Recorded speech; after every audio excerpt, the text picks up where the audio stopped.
What's up, everybody? Welcome back to a new video. If you're new around here, please make sure to like and subscribe down below. So I would like to first off apologize for not getting any videos out, because it seems like as of late, after I made that video claiming I would be back, I ended up into yet another conflict that kept me away from YouTube and my computer for quite some time and not able to put out any videos. Anybody who knows me in conflicts would know that I have absolutely no time to get in front of a computer and actually do videos. So that being said, we're going to start by filling this map out, but first we're going to take a look at the current state of the polling. If we look, Trump is still up by 0.8 in the RCP average, and we're going to do this as the most objective prediction as we possibly can. And if we look at the swing states, a lot of people are panicking over some of these polls that we are seeing in the mix. And I'd like to point out something. If we go to Michigan, this Bloomberg Morning Consult poll has Harris up by 11.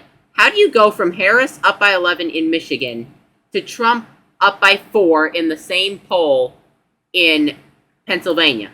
Put those two together, because if you do, you'll realize, okay, that makes absolutely zero sense. You can't be down by a huge margin in another state and then have a 15-point swing to the other side in another swing state, because all of these Rust Belt states ultimately vote the exact same way. So that being said, we're going to start by filling out this map here.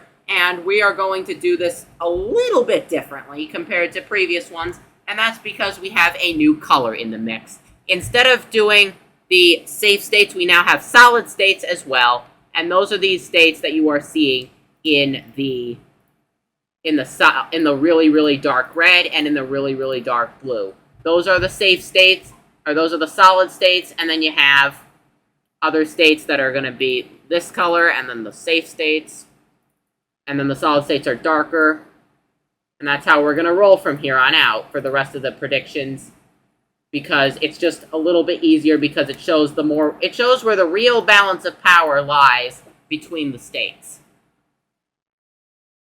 So Kamala Harris at 177, but I've gone ahead and filled out more of her states. I'm trying my best to kind of give you guys the floor of the candidates, so that way you all have like a general understanding of what we're talking about. That way, because the dark red shows like the absolute floor of the candidates, and then if you go to the next color up, it shows the very likely to hold on states. So we're going to put Kamala Harris, dealt Hawaii as a safe margin, then Alaska as a safe margin, Colorado as a safe margin for Harris, and then Iowa as a safe for Trump. Making sure that's and then Ohio as a safe state for Trump. And then we're adding Florida to the safe state column for Trump as well. So now you have a general idea of where the balance of power lies between the states. So with that being said, we are going to fill out the likely states for the Democrat side. We're going to fill out New Mexico in the safe Democrat column to start things off. New Mexico, the Hispanic trends, I feel like it's going to push this state to the right. We haven't really had much polling out of the state of New Mexico. There was one poll, but that was a Republican internal that came out. And while we will take it with a grain of salt, it had Democrats up by about 4 or 5. I think it's going to be closer in the end than that. But that's a pretty good estimate. For power between the states, you realize, okay, this is where you have to improve if you want to actually win, so I'm trying to make it a little bit easier to understand. Now, that being said, we're going to fill out the likely states for the Republicans. Texas is definitely the big one, and we're putting North Carolina in the likely Republican column. I've seen enough polling from the state of North Carolina that will finally introduce the state to the likely Republican column. If you look at it, Trump is up by 5.5. At the end of the day, Trump could take it by a safe margin, but I do not see that Trump is going to take it by a solid margin, which is plus 15. Remember, plus 15 is the solid margin for the states. With that being said, we're going to go ahead and we're going to fill out some more of these states. Now we're going to fill out the likely states or the lean states for Kamala Harris. One, we're going to start with Minnesota, and we're going to put in Virginia into that column, along with New Hampshire. I do think all 3 of these states are eventually going to move more to the right. I'm still kind of getting used to how these are done. But these states, I feel like all of them are going to move somewhat to the right. But will it be enough? Probably not. Minnesota is another state where we have not had any polling outside of it whatsoever. We're going to pull up Minnesota's polling. We're going to pull up Minnesota. We're going to pull up Minnesota's polling here. Harris is up by 8. I think it's going to be closer. I've seen polls from this state pretty much all over the place. And given the results from this state in 2022, it definitely has a chance to move right.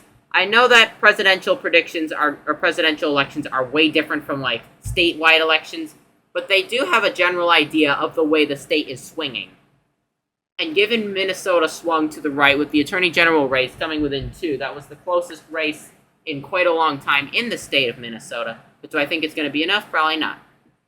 Anyway, Virginia, we've had polls from Virginia that have once again been completely all over the place. We've only had one recently, and that was from New York Times and Siena that has Harris up by 5. At the end of the day, I don't think Harris takes Virginia by 5, but that's what the polls say, and that's what we're going to roll with.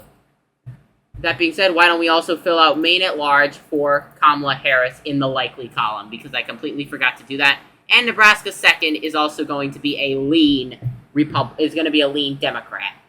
If you look at it closely, the district is just trending too far left for Trump to possibly have a decent chance at holding it. If they go to winner take all, we'll change that, but for now, that's not looking likely that that's going to happen, but we will have to see.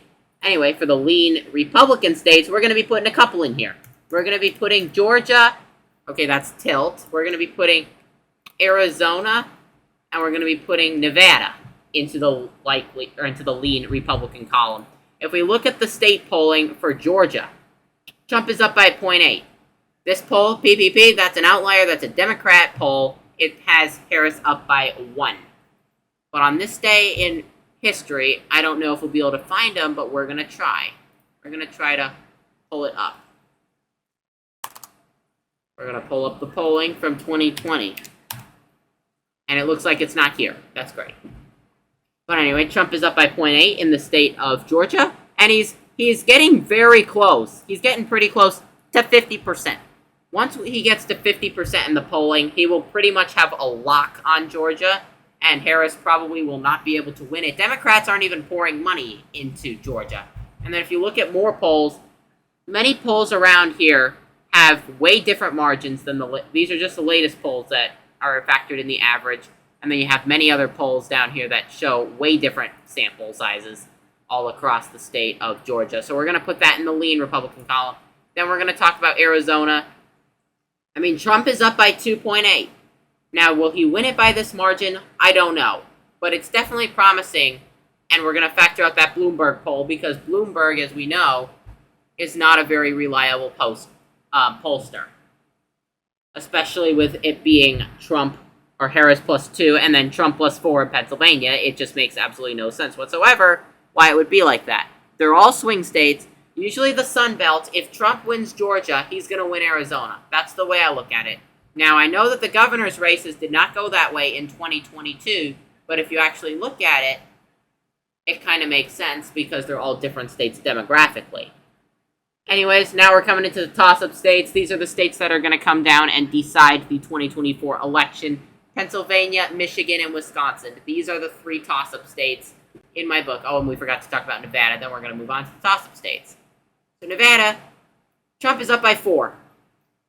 Considering polling here in Nevada always underestimates or overestimates Republicans by a large sample, I could see the state going tilt. But the fact that you got a Republican governor in the state of Nevada a year when many places did not favor Republicans in the governor's races definitely is a big plus for Trump. It's also a big blow to Harris because Sisolak was endorsed by her. That's another one. And it's definitely posting a stain on the state of Nevada. That's going to probably be unreversible. Anyway, coming into the toss-up states, we're going to start by filling out Pennsylvania in the tilt Republican column. Pennsylvania, I've seen enough polling to come out here and say that Trump is going to win it by like a point or 2. It's going to be tight. It could go either way. I don't have any idea what it's going to do. But if we look at the 5-way, Harris is up by 0.2.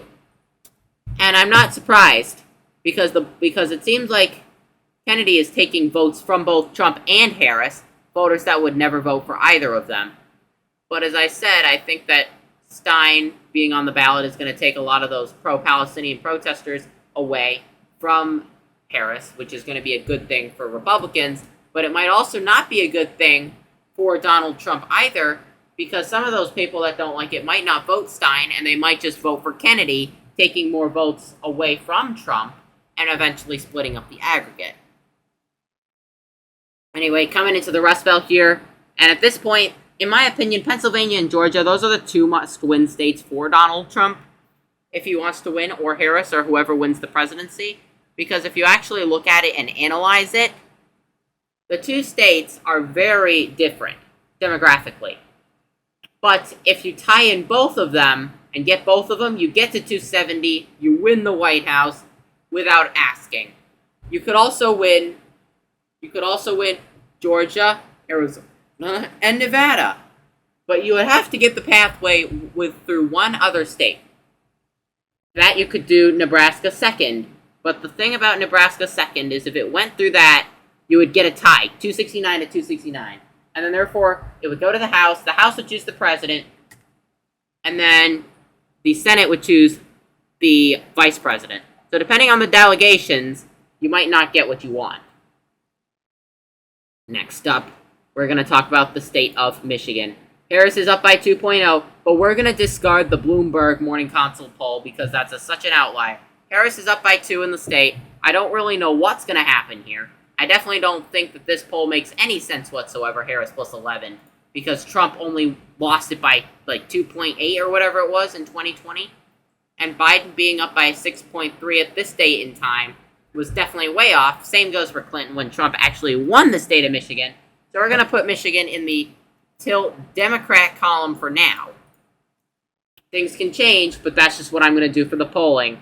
I know that may not be favorable to a lot of you, or you might be down in the comments disagreeing with me, but that's just what I'm going to say for right now. Next up, we're going to talk about Wisconsin, and this is a state that I think Trump will have no problem picking off. He's up by 0.2, so this is definitely a tilt margin. I definitely think that Trump will win Wisconsin. He has a good pathway to win Wisconsin. He has the tools he needs. He's positioned, in my opinion, the best way politically. And once Harris starts getting attacked on the debate stage by Trump, this map will continue to change and it will look a whole lot different. So this is the final map, guys. The 2024 presidential election. We're 94 days out, or at least at the time of recording this video. We are also looking at a Republican Congress and Senate. I will be doing predictions for both of those coming up later this week, so make sure you stay tuned for that. That being said, thank you so much for watching, and enjoy the rest of your day.